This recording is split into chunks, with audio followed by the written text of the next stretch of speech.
Hi and Happy New Year. Here's another update from Seeking Change. If you want to access the site and look at any of the other things that I look at, talk about, and explore, then please feel free to do so. You can go back on the updates that have already been done for the weekly ones, and you can check back over previous history. And so there might be some things that are interesting there for you. Today what I'd like to look at is communication. When we come into the new year, people tend to put their relationships on hold over the Christmas period. If there's any issues and any situations, then they tend to get involved in other people's needs and making sure everybody has a good time and all those kind of things. So we tend to find, certainly in the counselling world, that when we come into January, then there's been a lot of stored up emotions and situations. And so we tend to find people ring us their second week in January looking to come in and talk about the relationships. And one of the things that is a problem for most people when relationships are not working well, and even sometimes when they are working well, is communication and arguments.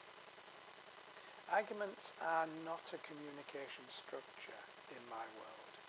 Arguments are words, but they don't communicate anything. Because in an argument, what happens is that we go into a blaming process. We tend to blame the other person. And within the argument, we will use words and phrases and accusations about them, and they will then be feeling, obviously, blamed, and that they're the problem, they're the issue.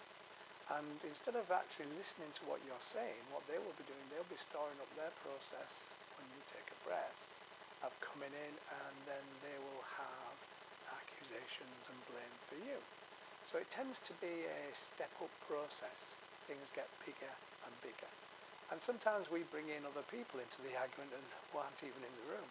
We will say things like, well, so-and-so says this as well, and your family always tell me about this, and this is what they say at work about you, and all these kind of things, which may or may not be true, but it's to validate more our position and put us above the other person.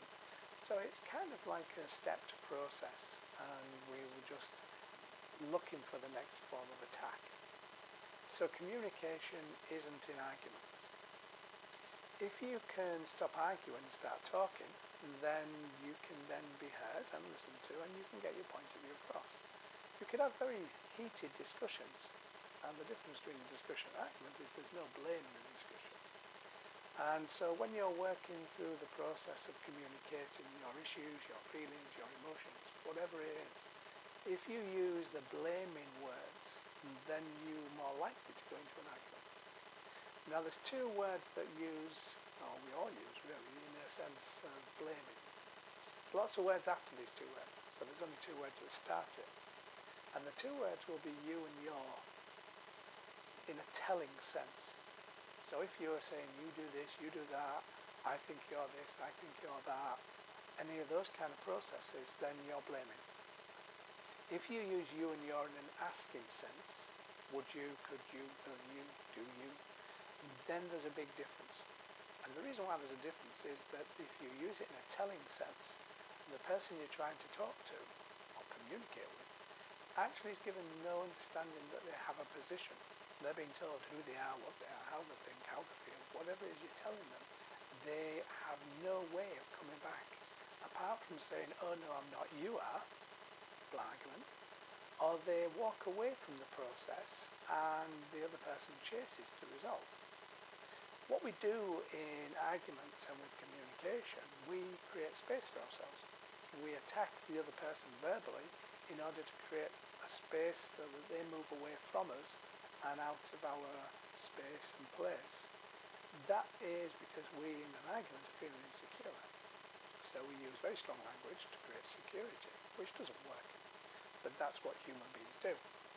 So in order to have a communication structure that works, you have to ask and not tell. A very simple explanation of this would be if somebody came into your room in the morning, in your bedroom, and they said to you, you're having a cup of tea with milk and sugar, then basically you would probably say, no, I'm not, even if you wanted one. If they came into your room in the morning and said, would you like a cup of tea, and with it would you like milk and sugar, then at least you've got an option of a position. You can say, no, I'd rather have coffee. No, I'm okay at the moment, thank you, I'll come down and get one. Can I have a drink of water? Yes, thank you, I will. You've got lots of opportunities to give your input and your position. So in creating a conversational process, what I suggest to clients is that they offer input, and that then gives them to asking and not telling. Once you're telling, you're really blaming, and there's nowhere that's going to go. You're certainly not going to open up a dialogue with the other person.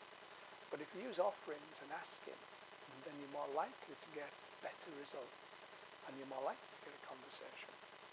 So in this process of coming into the new year, if you do have any people that you feel you cannot talk to for all sorts of reasons, and you want to talk to them, then I would suggest offerings and asking is much better than telling. I go into this in much more detail on the website, so if you want to see some more tools of communication, by all means look on there, and I think you'll find something that will help. Take care, look after yourselves.